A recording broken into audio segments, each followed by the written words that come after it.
America అధ్యక్షుడు ప్రయాణించే ప్రపంచంలోనే అత్యంత శక్తివంతమైన విలాసవంతమైన విమానం ఎయిర్ ఫోర్స్ 1 సరికొత్త రూపు సంతరించుకుంది. గత కొన్ని దశాబ్దాలుగా వస్తున్న సాంప్రదాయిక లైట్ బ్లూ రంగును పక్కనబెట్టి సరికొత్త రంగులు హంగులతో ముస్తాబైన నూతన జంబో జెట్టును అధ్యక్షుడు డొనాల్డ్ ట్రంప్ స్వయంగా ఆవిష్కరించారు.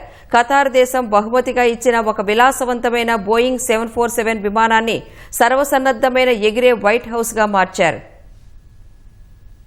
శ్వేతసౌధ అధినేత అధికారిక విమానం ఎయిర్ ఫోర్స్ 1 సరికొత్త హంగులతో ప్రపంచం ముందుకు వచ్చింది. నిన్నటి వరకు అమెరికా అధ్యక్షుడి ప్రయాణాలకు సేవలందించిన పాత విమానానికి వైట్ హౌస్ సిబ్బంది వీడ్కోలు పలకగా శుక్రవారం సాయంత్రం సరికొత్త సూపర్ లగ్జరీ బోయింగ్ 747-8 జెట్ ను ట్రంప్ ఘనంగా ప్రారంభించారు. జాన్ ఎఫ్ కెన్నడీ కాలం నాటి పాత రాబిన్ ఎగ్ బ్లూ రంగుకు స్వస్తి పలుకుతూ అమెరికా జాతీయ జెండా రంగులైన ఎరుపు, తెలుపు, navy blue, gold colour combination తో ఈ విమానాన్ని తీర్చిదిద్దారు.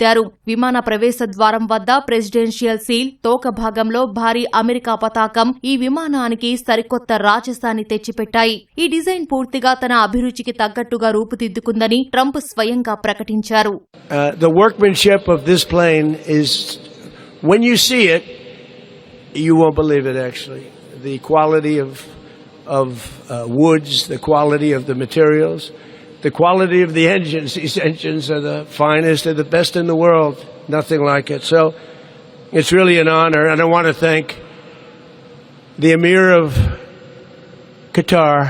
ఈ విమానం ఖతార్ ప్రభుత్వం నుంచి అమెరికాకు అందిన అత్యంత ఖరీదైన బహుమతి. గతేడాది ఖతార్ దీనిని ఇవ్వగా అమెరికా రక్షణ శాఖ దీనిని అధికారికంగా స్వీకరించింది. సుమారు 3,300 కోట్ల రూపాయల వ్యయంతో దీనిని పూర్తిస్థాయి భద్రతా ప్రమాణాలతో సరికొత్త సాంకేతికతతో రీఫిట్ చేశారు. ఇది పాత విమానం కంటే పరిమాణంలో దాదాపు రెట్టింపు ఉంటుంది. అందుకే దీనికోసం ప్రత్యేకంగా భారీ హ్యాంగర్ ను నిర్మించాల్సి వచ్చింది.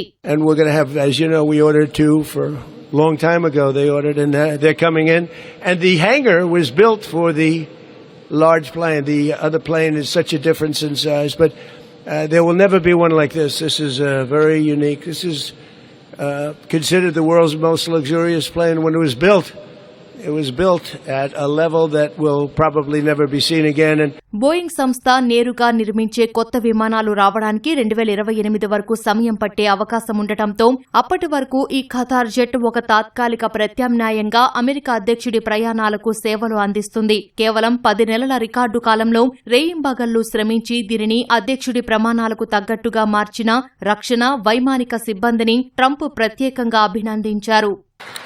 I also want to thank especially the 250 people, that's a lot, who worked 24/7 to prepare this plane for service, including many airmen here at Joint Base Andrews, and I want to thank you all.